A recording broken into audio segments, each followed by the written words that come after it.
Ethan Cole stood in the private wing of New York Presbyterian Hospital, staring through the glass at the fragile figure inside the incubator. His daughter, born weeks too soon, seemed impossibly small, her chest rising and falling with the rhythm of borrowed machines. To the world, Ethan was the untouchable billionaire, founder of Cole Technologies, a man who had reshaped the global economy with his ideas. But at that moment, stripped of all power, he was just a father staring at a child he was terrified to lose. Before we go further into this story of fear, pride, and unexpected transformation, take a moment to subscribe.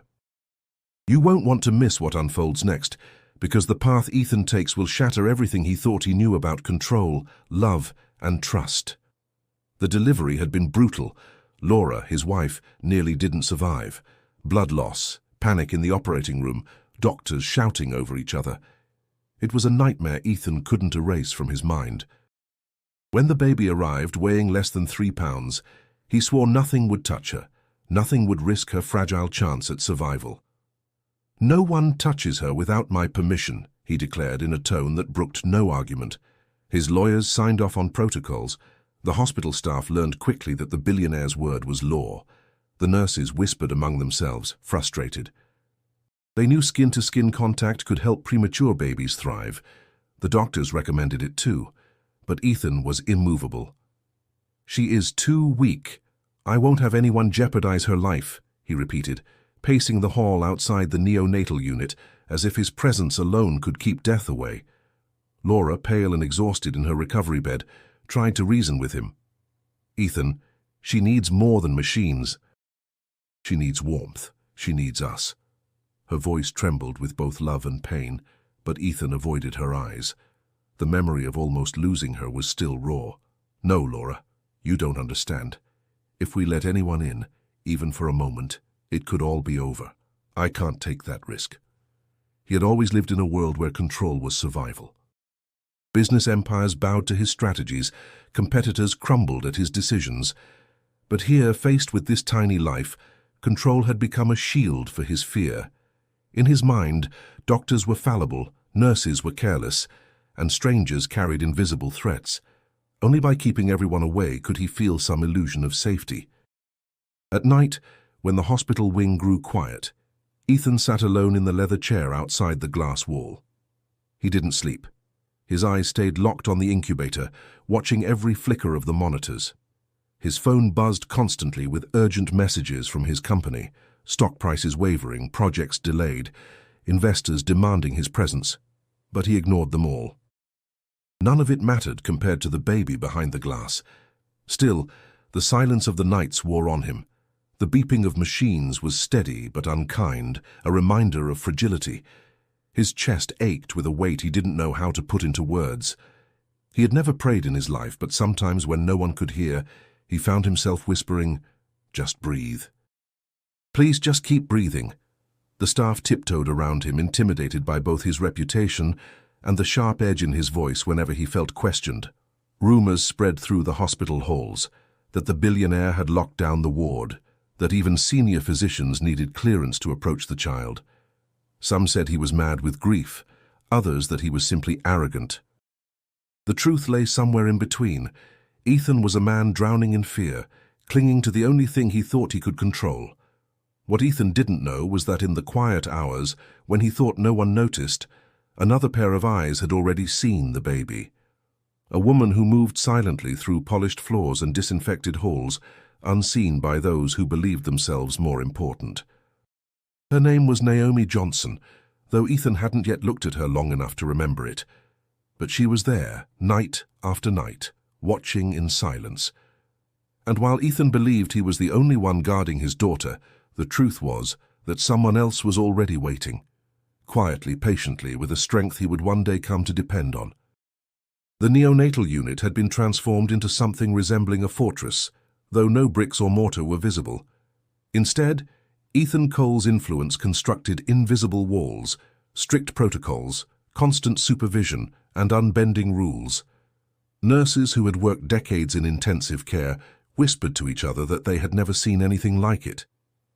Doctors accustomed to making life-saving calls in seconds found themselves waiting for approval. their authority muted by the billionaire who had claimed the ward as his personal kingdom. Ethan walked those sterile halls like a sentinel. His polished shoes clicked against the floors at all hours, his tailored suits in sharp contrast to the hospital scrubs surrounding him. Security guards were stationed discreetly at entrances, ensuring no one entered without clearance. Even family members who asked to visit were turned away. "Not now," Ethan told his younger brother when he came offering support. "She doesn't need people. She needs safety." Safety to Ethan meant distance. Doctors pleaded with him. "Mr. Cole, kangaroo care is proven. Skin-to-skin contact helps premature babies regulate their breathing and temperature. It strengthens their hearts." Ethan's jaw tightened each time. "No, she will not be touched. Not until I say so." His voice cut through the air like a blade, ending every discussion before it began. Laura tried again, this time when the room was quiet, the night nurse out of earshot. She leaned back against her pillows, her face pale from recovery, her eyes soft but filled with urgency. "Ethan, you're building walls around her. She doesn't need walls. She needs arms. Our arms." Her hand reached for his, fingers thin but warm. For a moment he almost wavered. Almost. Then the memory of her collapsing in the delivery room hit him again like a blow. He saw the blood, heard the frantic shouts, felt the cold terror of nearly losing both wife and child. He pulled his hand away, gently but firmly. "No, Laura, I can't risk it. You were almost taken from me. I won't gamble with her life. I won't." She closed her eyes, a tear slipping free. "But Ethan, you're not protecting her. You're isolating her." Her voice was a whisper, and though he heard the truth in it, he couldn't let go of his fear. Days turned into a rhythm of rigid vigilance. Ethan's empire outside the hospital walls trembled in his absence, yet he refused to leave. Assistants brought him stacks of documents to sign, but they sat untouched on side tables. Board members left messages that went unanswered. To them, Ethan had disappeared. To him, the world beyond those hospital walls no longer existed. Inside the neonatal unit, nurses moved carefully under his watchful gaze. They recorded vitals, adjusted machines, and left quickly. None dared linger. The atmosphere was suffocating, not because of the sterile air, but because of the weight of Ethan's control. At night, Ethan stood alone beside the incubator, his reflection merging with the glass. The baby stirred, tiny fists curling, her cry fragile but insistent. He pressed his hand against the glass, aching to scoop her up, yet terrified of what might happen if he did. "I'm here," he whispered. "I'm not leaving you, ever." His voice trembled, betraying cracks in the armor he worked so hard to maintain. But his daughter's cries did not soften with promises. Machines hummed, monitors beeped, yet the incubator felt like a cage. Ethan told himself he was protecting her, but in the quiet of those endless nights, he began to feel a loneliness deeper than anything he had ever known. It was in that loneliness, as he stood guard in his self-made fortress, that the first subtle shift began. So quiet, he didn't recognize it at the time. Unseen, unacknowledged, someone else had already noticed what he refused to face. That walls built from fear cannot shield a heart that longs for connection. The hospital had a rhythm at night that only a few people ever noticed. When visiting hours ended and the hallways emptied, when the voices of doctors faded into the hum of machines, another kind of work began. Floors were polished, trash bins emptied, surfaces disinfected. In this world of quiet labor moved Naomi Johnson, a woman whose presence was so steady, so understated, that most people barely registered her at all. Naomi had worked at New York Presbyterian for nearly 15 years. She was known among the staff as dependable, unshakably calm, and fiercely private. Nurses greeted her with warm familiarity, but she never lingered to gossip. Her focus was her work, and she carried herself with a quiet dignity that made her stand out even when she tried to fade into the background. For Naomi, the hospital was not just a workplace, it was a battlefield of memories. She had walked these halls years before as a grieving mother, losing her own premature son despite every effort doctors had made. That loss never left her. It had carved her into the woman she became, resilient, compassionate, and unwilling to let despair define her. She rarely spoke of it, but the nurses who had known her longest understood why her gaze softened whenever she passed the neonatal unit. On one of those quiet nights, as the hospital settled into its nocturnal rhythm, Naomi rolled her cart toward the private wing. She knew the rules: move quickly, make no noise, avoid unnecessary interaction with the high-profile patient guarding the incubator at the end of the hall, the Billionaire. Everyone knew his name, though Naomi rarely said it aloud. Ethan Cole. She had seen men like him before, powerful, restless, convinced they could bend the world to their will.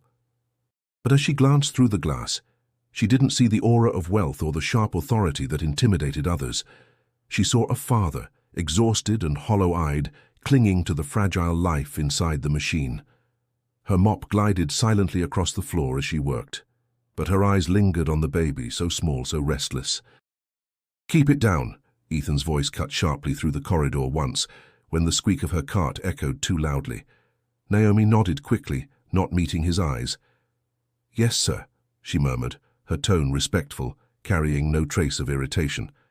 Then she moved on, quieter still. He dismissed her as just another staff member in the endless stream that passed through his fortress. Yet Naomi noticed things he missed: the way the baby's cries shifted from sharp to weary, the restless twitch of tiny hands searching for comfort, the unnatural stillness that came when exhaustion overcame her frail body. Naomi had seen it before, in her own child, in countless others. Her instinct was to step closer, to hum the lullabies that once filled her own home, to bring warmth into that sterile space. But she held back. She knew the man in the chair outside the glass, his posture rigid, his eyes fierce with fear, would never allow it. So she remained silent, her comfort tucked away behind lips that never betrayed her thoughts. Still, her silence was not emptiness. It was presence. Each night, as she cleaned the corridor and wiped down the surfaces, she left behind not just disinfected rooms, but an atmosphere of quiet steadiness. Nurses often said her shifts felt lighter, calmer, though few could explain why. Naomi didn't seek recognition. She sought to give what little she could in a place filled with so much uncertainty. For Ethan, Naomi was invisible. Just another shadow in the hospital, part of the background he controlled. Yet even he couldn't fully ignore the way the air shifted when she was near. There was something different about her movements, unhurried, deliberate, almost soothing, in contrast to the frantic urgency that consumed everyone else around his daughter. What Ethan failed to realize was that in his desperate attempt to build a fortress, someone had already slipped quietly inside, not by force, not by argument, but by simple presence. Naomi Johnson didn't demand space in his world. She simply occupied it, with patience, waiting for the moment when silence would speak louder than power. Ethan Cole had spent his entire life surrounded by people who admired, feared, or envied him. Yet in those endless days and nights inside the neonatal unit, he had never felt more alone. His empire, the vast offices in Midtown Manhattan, the towering screens with Cole Technologies glowing proudly across cities, felt like relics of another existence. Here time was measured only in heartbeats and machine beeps, each sound pulling him deeper into a silence he could not control. His phone vibrated constantly. Assistants begged for decisions, board members demanded his return, journalists speculated about his absence. The markets were nervous, competitors were circling. Yet Ethan ignored it all, his eyes fixed on the fragile figure inside the incubator. "This is all that matters," he muttered more than once, as if reminding himself. But the cost of that choice weighed heavily on him. Laura noticed it first. Even from her recovery bed, she could see the toll his vigil was taking. His once impeccable suits hung loosely on his frame, his hair unkempt, his eyes shadowed. "Ethan," she whispered one morning, her voice hoarse but steady, "you can't keep this up. You're wearing yourself down to nothing." "I'll rest when she's safe," he replied, refusing to meet her gaze. "You think this is strength, but it isn't. You're breaking yourself." Her words struck deeper than he let on. He sat in the leather chair outside the glass, his hand pressed against it, as if the barrier could somehow connect him to his daughter. The weight in his chest grew heavier each night, a stone pressing against his ribs, reminding him that even billionaires could not command life itself. The staff tiptoed around him. Nurses spoke only when necessary, their voices hushed, their eyes careful. Ethan could feel their disapproval like a shadow on his back. He knew what they thought, that his rules, his refusal to allow contact, were doing more harm than good. But he could not let go. The thought of losing his daughter was unbearable, and the fortress he built was the only thing that gave him the illusion of control. Still, his isolation became suffocating. He no longer laughed. He no longer spoke of anything beyond the ward. He barely touched food, surviving on bitter coffee and the occasional bite of untouched meals delivered by his staff. One night, exhaustion nearly overcame him. The baby cried relentlessly, her tiny fists moving weakly in the incubator. Ethan pressed his forehead to the glass. "Please, just stop crying," he whispered, his voice cracking. "I don't know what to do for you." For the first time, the man who had conquered industries felt utterly powerless, and the loneliness of that realization carved deep into him. What Ethan didn't realize was that others saw his struggle. Laura, though weak, prayed quietly that he would let someone in. Nurses exchanged concerned glances, aching to intervene. And Naomi, the silent cleaner who passed through the halls at night, noticed in her steady, watchful way how the cries lingered longer, how Ethan's shoulders slumped lower each time. The fortress he built was crumbling, not because others were breaking in, but because loneliness was eroding it from within. And though Ethan refused to admit it, a question had begun to form in his heart, one he could not silence. What if all his walls were the very thing standing between his daughter and the life she needed? That question lingered in the sterile air, unspoken but growing, waiting for the moment it would demand an answer. Naomi Johnson carried her past like a shadow, never loud, never flaunted, but always present. Years earlier, she had stood in a hospital much like this one, watching helplessly as her own premature son struggled for life. He was so small, his breaths shallow and uneven, his cries faint as whispers. Despite the doctor's efforts, he had slipped away after only a few days. The grief had hollowed her, yet it also forged her into a woman of quiet resilience. She returned to the same halls years later, not as a grieving mother, but as someone determined to give back, even if only through a mop and bucket. She rarely spoke of that chapter in her life. To the nurses who had worked with her for years, it explained her tenderness toward infants and her patient demeanor when cleaning around families. But to most, Naomi was simply the cleaner who hummed softly as she worked, leaving behind spotless rooms and a sense of calm. Her strength did not come from wealth or power. It came from endurance, the kind that is built in silence, without recognition, without applause. Every night she passed Ethan Cole's fortress of glass and steel will, she felt the weight of his fear, even if he never acknowledged her. She saw it in his rigid shoulders, the way his hand hovered over the incubator but never dared to touch. She recognized it because she had lived it, once begging God to let her hold her son longer, to give her one more day, one more breath. Naomi often paused briefly near the neonatal unit, her cart parked neatly against the wall. The baby's cries pierced through the sterile corridor, and her heart clenched. She wanted so badly to step inside, to offer even the smallest gesture of comfort, but she knew better. Ethan had made his rules clear, and Naomi was not the kind of woman who defied boundaries recklessly. So she kept her compassion folded neatly within herself, allowing it to seep out only in the form of soft glances and the faint hum of melodies her mother once sang to her. One evening, as she wiped down the stainless steel counters near the ward, a young nurse sighed beside her. "He won't listen to us," the nurse said, shaking her head. "We tell him she needs touch, that it's not just science, it's love. But he shuts us out. It's like he's locked in his own cage." Naomi didn't respond right away. She kept her motions steady, her cloth circling the surface with quiet rhythm. At last she said, "Fear builds cages faster than anything else. Sometimes you can't talk someone out of it. You just have to wait until they see the bars themselves." The nurse looked at her, surprised by the depth of her words. "You've been through something like this, haven't you?" Naomi offered only a faint smile. "We all carry something," she said, and left it at that. Her strength was not loud, but it was undeniable. Where others grew frustrated, she remained patient.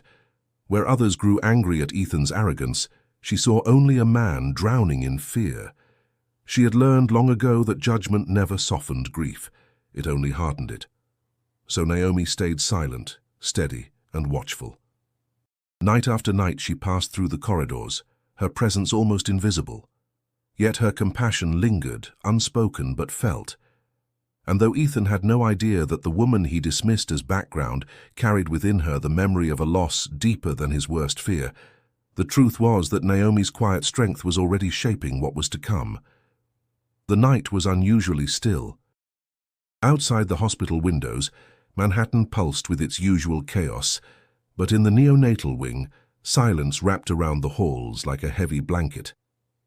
Ethan sat in his chair, shoulders hunched, eyes fixed on the incubator. His daughter whimpered with a thin cry that pierced the sterile quiet, tugging at his fraying patience. He rubbed his temples, exhaustion pressing down on him, but he refused to move. He had convinced himself that if he stayed, if he remained vigilant, nothing could go wrong. Naomi rolled her cart into the corridor, her steps unhurried, her face calm as always. She had long learned the art of blending into silence, of moving as though she were part of the background.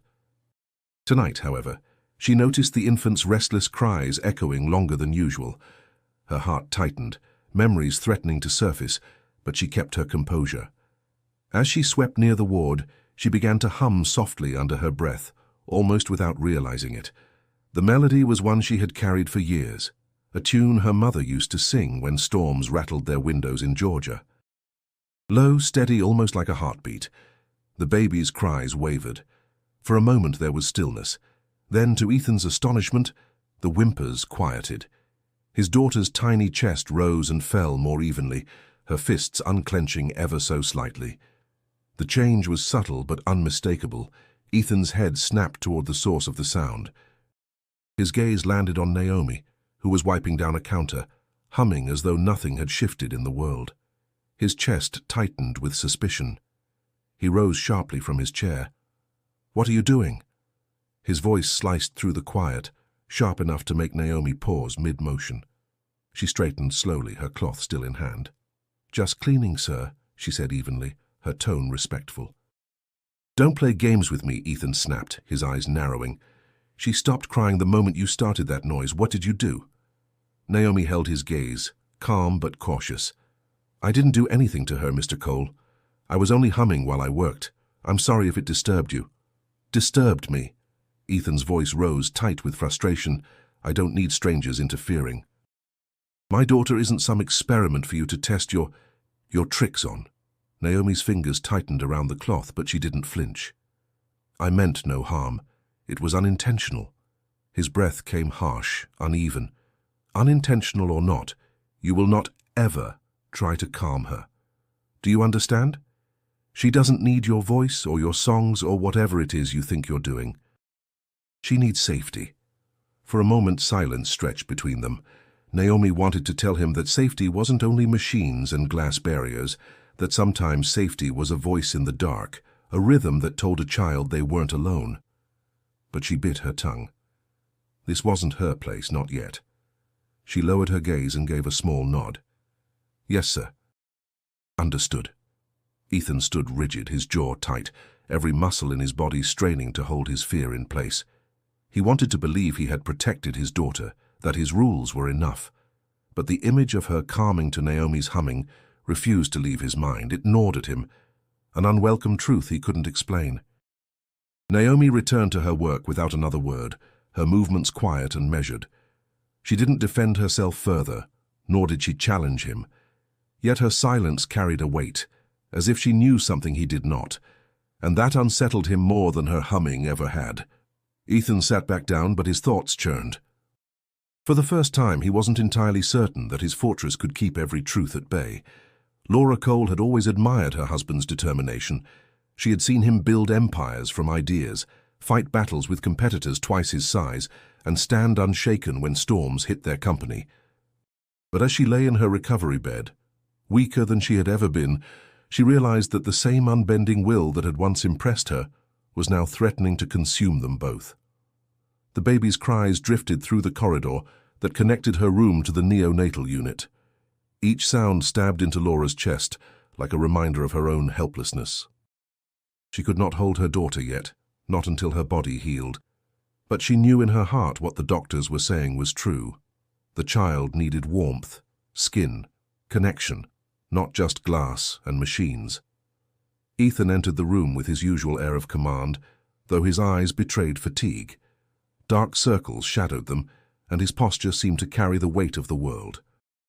He tried to mask it, adjusting his cufflinks and straightening his jacket, but Laura could see through the performance. "Any updates?" she asked softly. "She's stable," he answered quickly. "The doctors are monitoring her closely. Nothing changes unless I approve it." Laura exhaled slowly.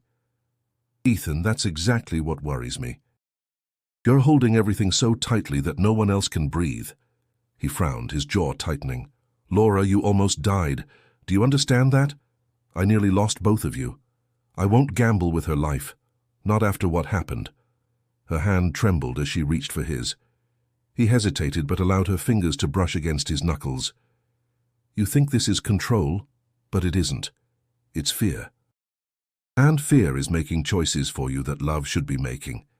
His gaze hardened, though his voice wavered. "Love is why I'm doing this.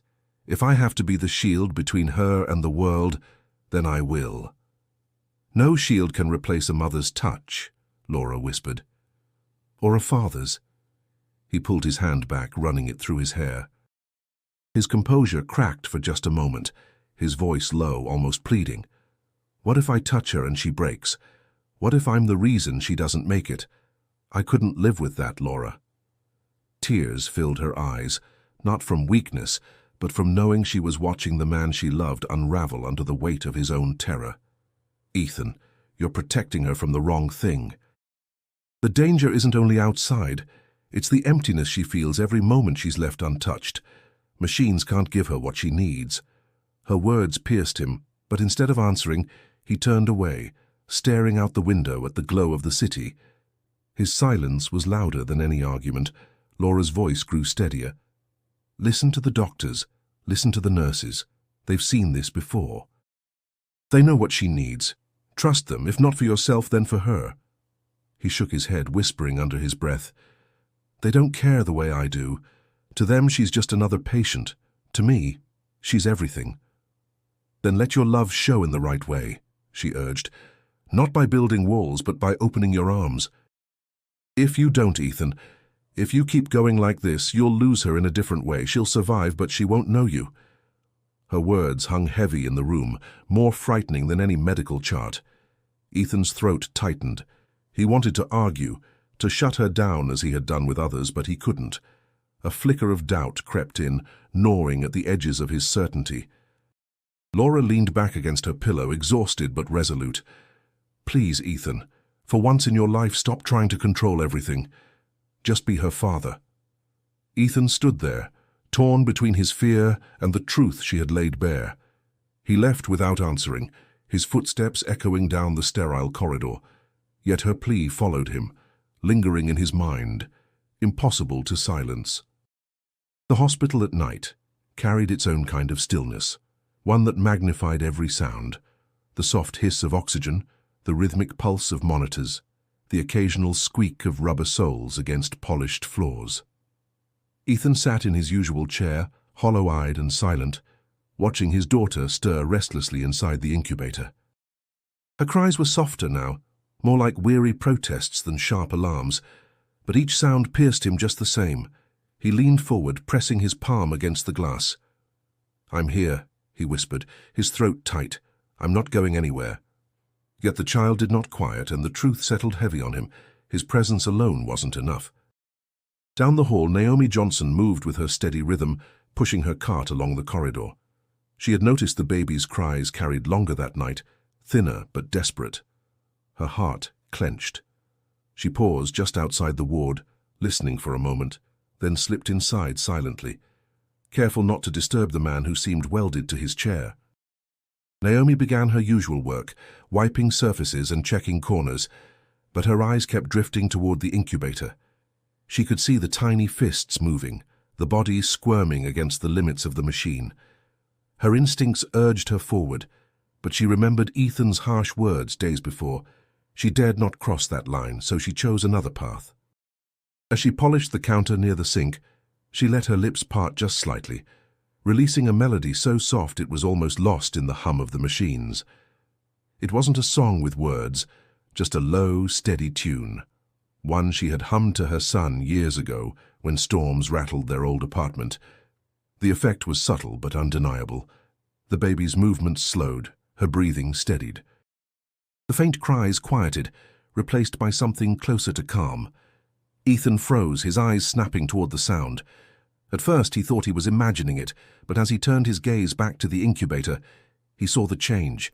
His daughter, who had been restless for hours, now lay still, her tiny chest rising with a steadier rhythm. His heart pounded.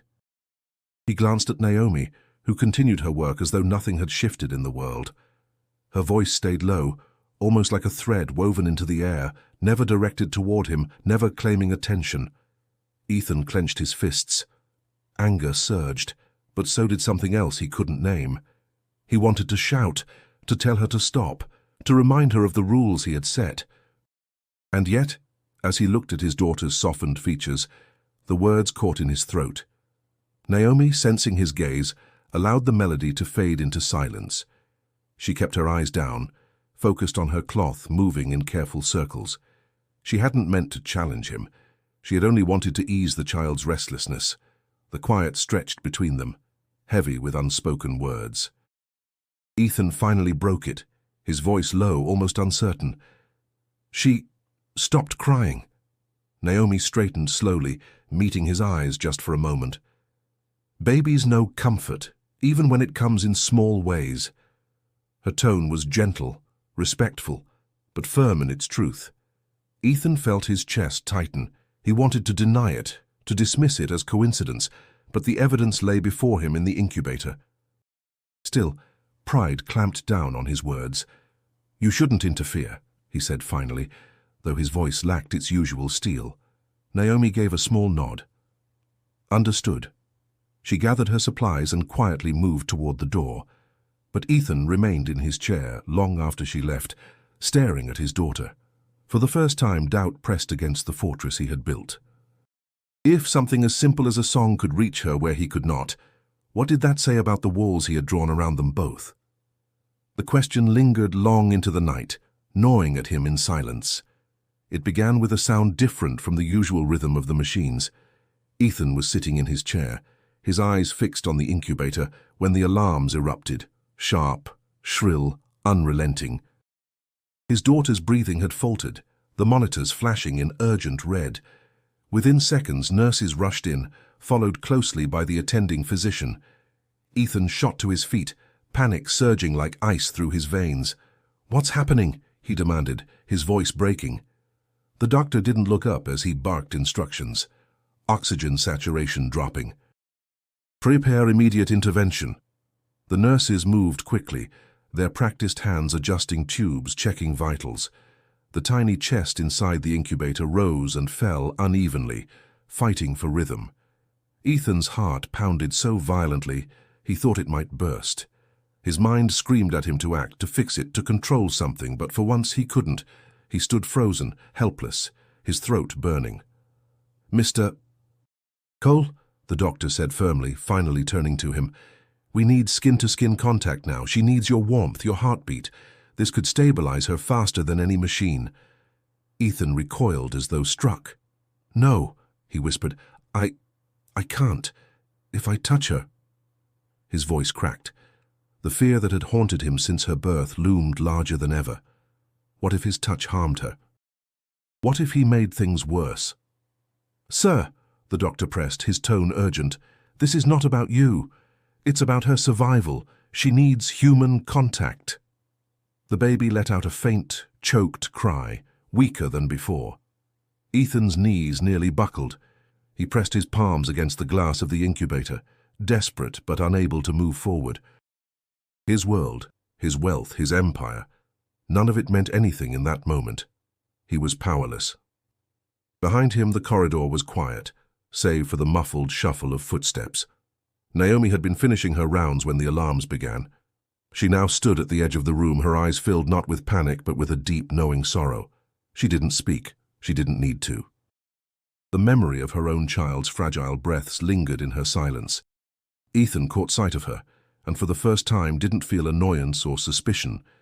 Instead, he felt something terrifying, the need for help. His pride screamed against it, but his daughter's fading strength drowned out everything else. The doctor repeated, sharper now, "Mr. Cole, decide." Every second matters. Ethan's hands shook. He wanted to step forward to hold his daughter, but fear chained his body. "I can't," he admitted hoarsely, the words scraping against his throat. "I don't know how.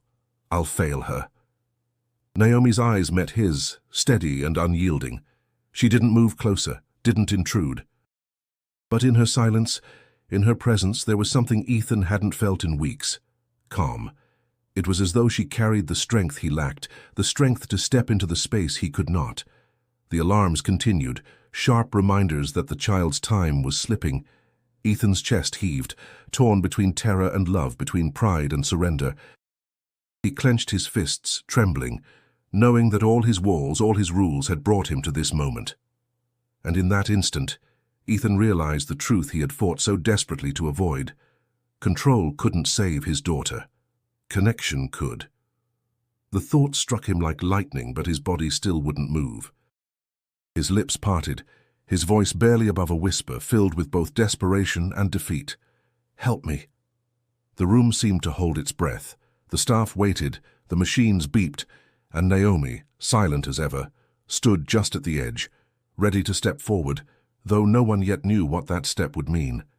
The alarms still wailed, each second stretching into eternity. Ethan's pulse thundered in his ears as he watched his daughter's chest struggle for rhythm. The nurses worked swiftly, but their movements alone weren't enough. The doctor's words echoed again, relentless, skin-to-skin contact now. Ethan's legs felt like stone. His body betrayed him, paralyzed by the terror that one wrong move would end everything. His lips trembled. I can't do it." Then his gaze shifted. Naomi stood near the doorway, calm in the storm, her eyes fixed on the child. She didn't plead. She didn't argue. She only stood there, steady as a pillar. Her silence carried more weight than all the frantic voices around him. Ethan's chest constricted.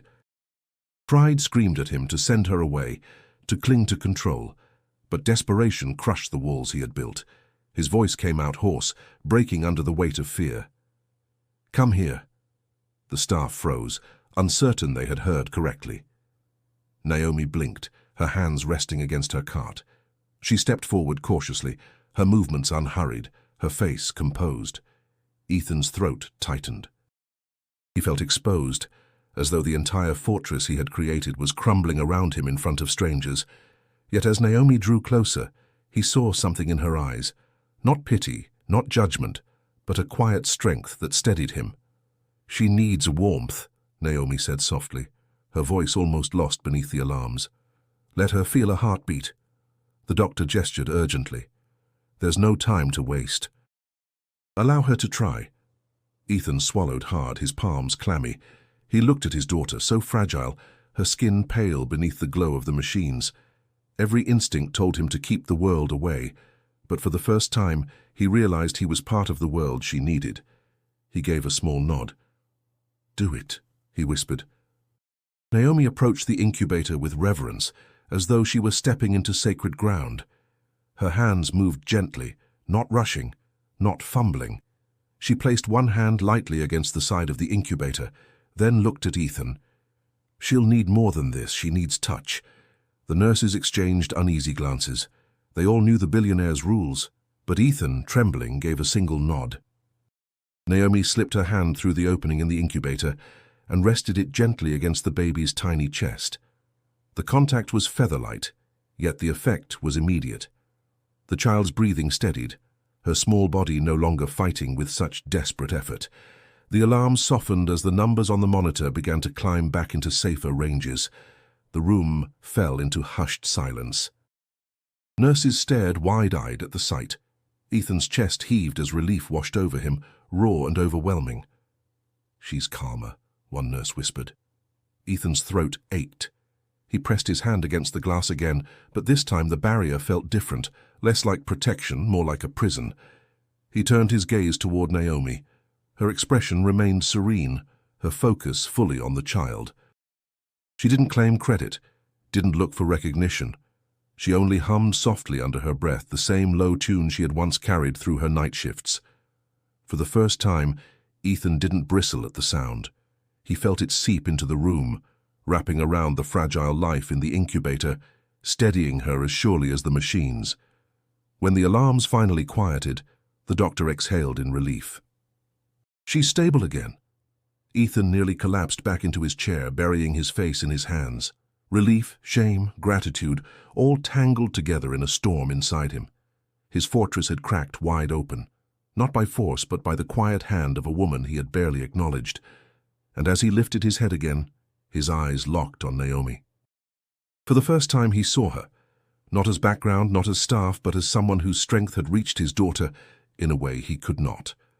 The alarms had stopped, but their echo lingered in Ethan's chest long after the machines returned to their steady rhythm. He sat in silence, staring at his daughter, who now breathed more evenly under the glow of the monitors. Naomi had already stepped back, her presence unobtrusive, her hands folded calmly before her. She hadn't asked for thanks. She hadn't even looked at him, as if she knew gratitude was something he wasn't yet ready to give. But Ethan couldn't ignore what had just happened. The fortress he had built, rules, commands, isolation, had done nothing to save his daughter in her moment of need. It was Naomi's simple, quiet gesture that had brought her back from the edge. When the nurses cleared the room, one of them paused, glancing at Ethan. "She trusts her," the nurse said softly. "Your little girl. She responds to her presence." Ethan swallowed hard, unable to answer. He turned his gaze toward Naomi, who was already gathering her cleaning supplies, ready to disappear into the background again. Something in him shifted then, a recognition, reluctant but undeniable. "Stay," Ethan said, his voice low but firm. Naomi paused, her back still turned. Slowly she looked over her shoulder. "Sir?" "During your shift," he clarified. His eyes dropped to the incubator.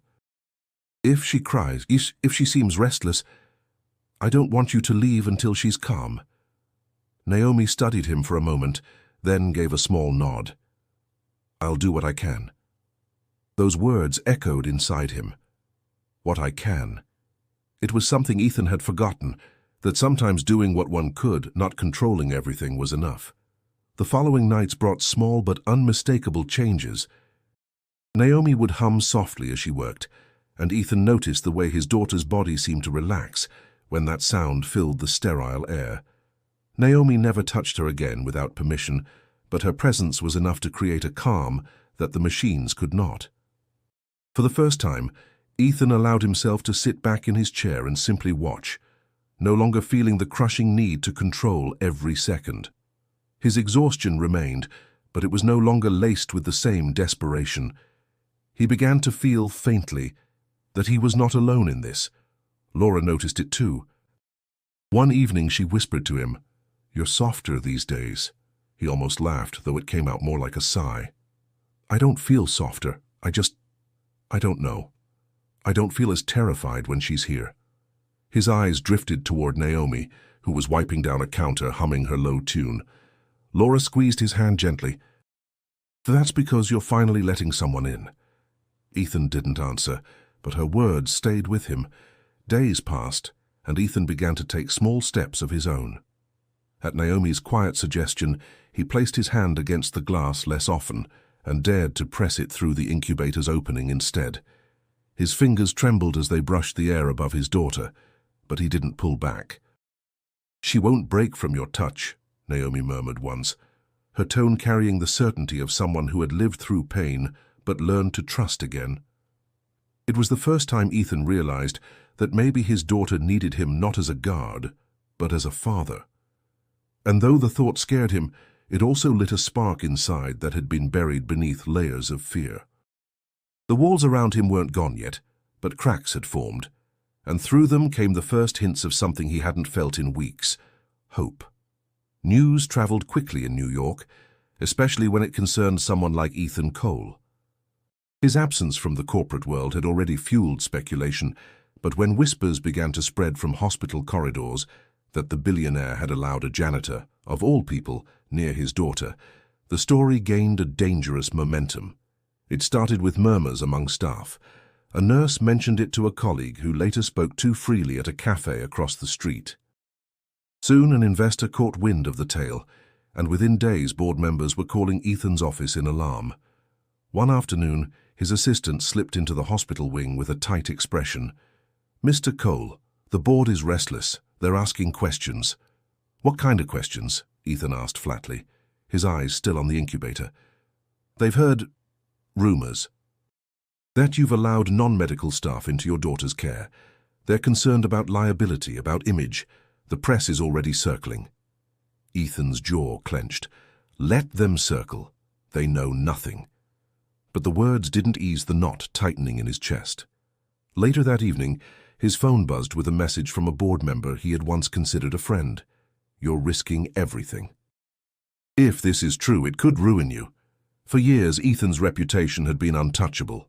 Sharp, precise, a man who never let sentiment cloud his judgment. Now, for the first time, he felt that image slipping through his fingers. Laura noticed the storm brewing in his expression. "What is it?" she asked quietly. "The outside world," he muttered. "They're feeding on scraps. They think I've lost control." She studied him for a long moment. "Maybe losing control isn't the worst thing, Ethan." Her words unsettled him more than the rumors. That night, Naomi entered for her shift, as calm as ever. She went about her tasks silently, humming faintly, her presence steadying the air. But Ethan's mind was elsewhere, tangled in the voices of shareholders, reporters, and enemies waiting for him to falter. When Naomi paused near the incubator, Ethan spoke suddenly, his voice harsher than intended. "Do you realize what people are saying? That I've let you, someone with no medical training, interfere with my daughter?" Naomi stopped, her hands resting lightly on the handle of her cart.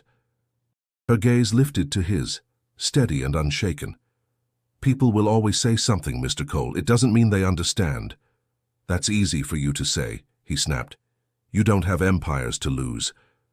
Her expression softened, but her tone remained calm. "No, but I know what it's like to lose something far more important." The words hit him like a blow. He wanted to argue, but the truth in her voice silenced him. Still, the fear gnawed at him. If the story broke, his carefully built image could crumble. Investors would doubt him, the media would mock him, competitors would seize their chance. For a man who had always defined himself by strength, the thought of being painted as reckless or desperate was unbearable. Naomi seemed to sense the turmoil in him. "If you want me to step back, I will," she said softly. "If my presence puts her or you in danger, I'll go." Ethan stared at her, stunned by the simplicity of her offer. She asked for nothing, no recognition, no defense. She was willing to walk away if it meant protecting him, even though he knew her presence had given his daughter something no one else could. His throat tightened. "No," he said finally, his voice rough. "Don't go." The admission cost him more than he expected. It felt like surrender, yet at the same time, like the first real choice he had made, not out of fear, but out of something deeper. Still, the outside world was closing in, and Ethan knew the storm was only beginning. The storm Ethan had feared finally broke. By morning, headlines flooded every screen. "Billionaire father lets cleaner near premature baby." Commentators debated his state of mind. Investors whispered about recklessness, and critics framed him as a man unraveling. For someone who had spent his entire career projecting precision and invincibility, the blow was devastating. His assistant stormed into the hospital wing with a tablet full of articles. "Mr. Cole, This is a disaster. The board is demanding a statement. They want distance between the company and all of this. Ethan stared at the screen. His name was plastered everywhere, each headline dissecting his choices. Once he would have fought back immediately, silencing voices with lawsuits or strategies. But this time, staring at his daughter's fragile chest rising steadily in the incubator, he felt a strange calm. The world could shout. It didn't change what he had seen with his own eyes, that Naomi's presence had saved her. Laura sensed the shift in him. "You can't keep silent forever," she said gently. "The world is waiting for your answer." Ethan exhaled, shoulders heavy. Then they'll get one, but not the one they expect. Hours later, a press conference was arranged in a small hospital auditorium. Cameras lined the room, reporters buzzing with anticipation. They expected denial, excuses, maybe even legal threats. Instead, Ethan stepped up to the podium without notes, his posture straight but his eyes uncharacteristically unguarded. "My name is Ethan Cole," he began, his voice carrying through the tense silence. "For years I have been called a visionary, a strategist, a man who controls outcomes. But in this hospital, watching my daughter fight for every breath, I discovered the truth.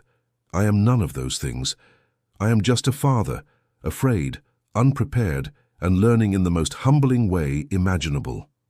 The reporters leaned forward, caught off guard by the vulnerability in his tone. Ethan continued, steady but raw. "When my daughter's life was slipping, it wasn't my wealth, my power, or my pride that saved her. It was something I could never buy. It was compassion, offered quietly, without asking for credit. A woman most of the world overlooks reminded me that humanity, not control, is what keeps us alive." Murmurs rippled through the room. Ethan's words were not what they had expected. "I know the rumors," he said firmly. "Yes, I allowed Naomi Johnson, a hospital cleaner, to comfort my daughter, and I would do it again without hesitation. Because in that moment, she gave what I could not: calm, presence, and the courage to let go of fear." Flashes erupted from cameras, reporters scrambling to capture his every word. Ethan lifted his chin, his voice resolute. "You can call it weakness, you can call it madness, but I call it truth. And if my company, my reputation, or my fortune suffers because I chose to let kindness enter my life, then so be it. I will not apologize for learning to be human." Silence filled the room after he stepped away from the podium. Some reporters shouted questions, but Ethan ignored them. His statement was not for debate, it was his stand. Back in the ward, Naomi was wiping down a counter when he returned. She looked up briefly, then back to her work. She hadn't been in the auditorium. She didn't need to be.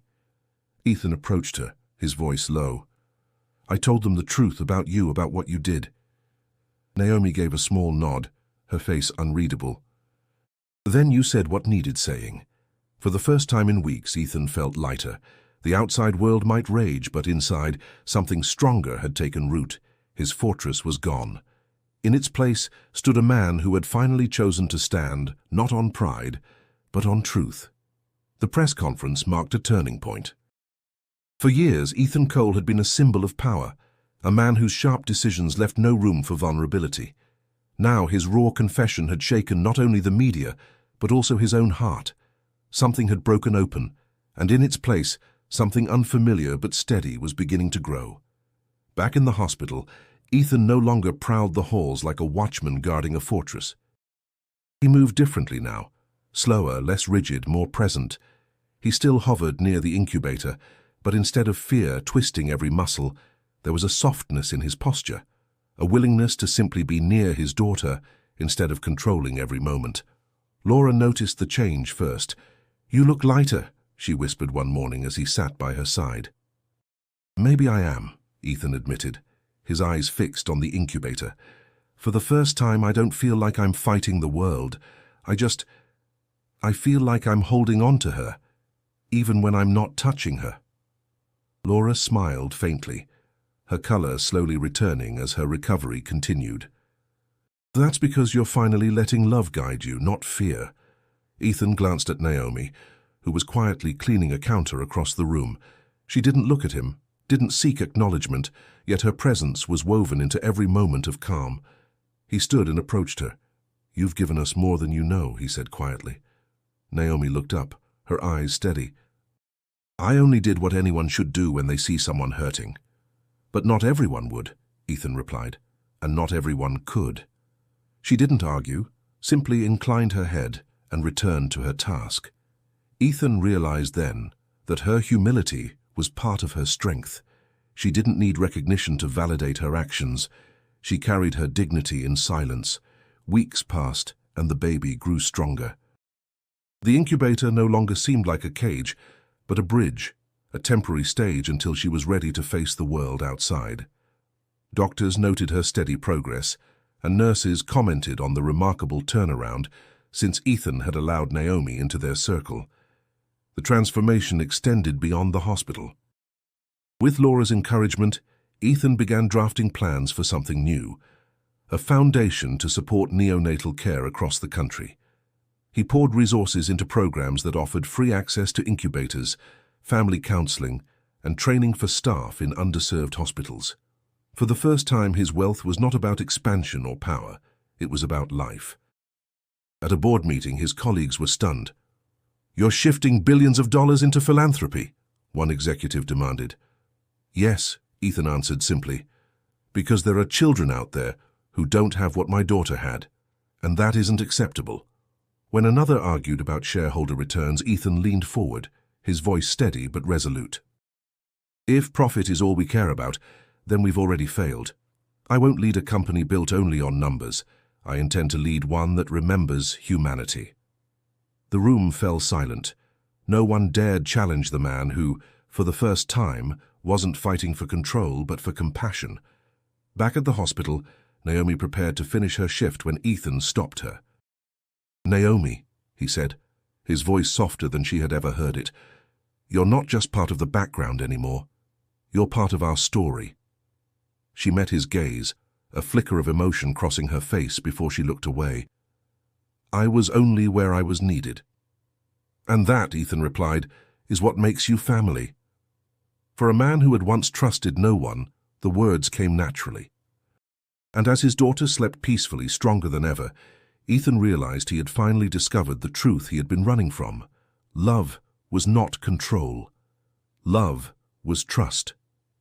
The day finally came when the machines were no longer needed. The doctors declared the baby strong enough to leave the incubator, her weight now steady, her tiny heart beating with renewed strength. Ethan stood beside Laura, watching as the nurses placed their daughter gently into her arms for the first time. Tears slipped down Laura's cheeks as she whispered, "She feels so warm." Ethan hesitated, his hands trembling as if unsure he had the right. Laura looked up at him, her eyes full of quiet encouragement. "Hold her, Ethan." He swallowed hard, then reached out. When the child settled into his arms, he felt something he had never known before. Not fear, not control, but peace. Her small body fit against his chest, her heartbeat faint but steady against his own. He whispered her name, which until now he had barely dared to speak aloud. "Sophia." The sound of it grounded him.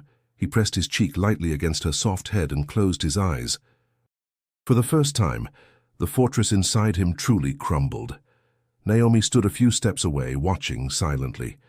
She didn't intrude, didn't draw attention to herself, but the flicker of a smile touched her lips. She had seen this transformation unfold piece by piece, and now she witnessed its fulfillment. Ethan looked at her over Sophia's tiny shoulder. "She's here because of you," he said softly. Naomi shook her head. "She's here because she's strong. All I did was give her a little calm when she needed it." "No," Ethan replied firmly. "You gave me calm too, and I'll never forget that."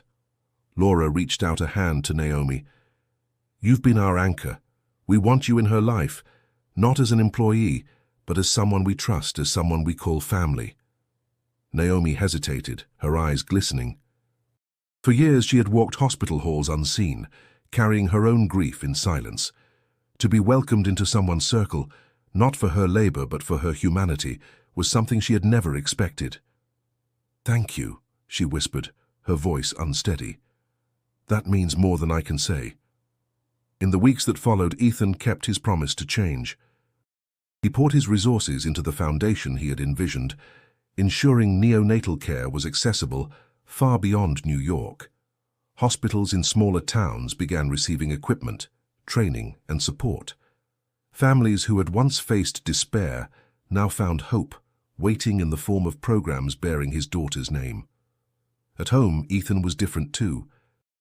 The man who had once measured life in profits and strategies now measured it in moments, the way Sophia's hand curled around his finger, the way Laura's laughter returned as her strength came back, the quiet comfort of Naomi's presence when she visited. One evening, Ethan sat in the nursery, Sophia asleep in his arms. He thought about the man he had been, the one who built walls, who mistook fear for love, who believed control could protect him from loss. That man no longer lived here. He kissed his daughter's forehead and whispered, "You saved me, as much as I saved you." The truth was simple. Power, wealth, control, none of it had mattered when life hung in the balance. What had mattered were the things the world too often overlooked: trust, humility, and the silent strength of those willing to step forward when no one else could. And so, Ethan Cole, the man who had once refused to let anyone touch his child, now stood transformed. Not by force, not by pride, but by the quiet, unseen act of compassion that had changed everything. Before you go, if this story touched you, don't forget to subscribe. And if you want to continue this journey of powerful, life-changing stories, click the video now on your screen. Another story waits for you there, one you won't want to miss.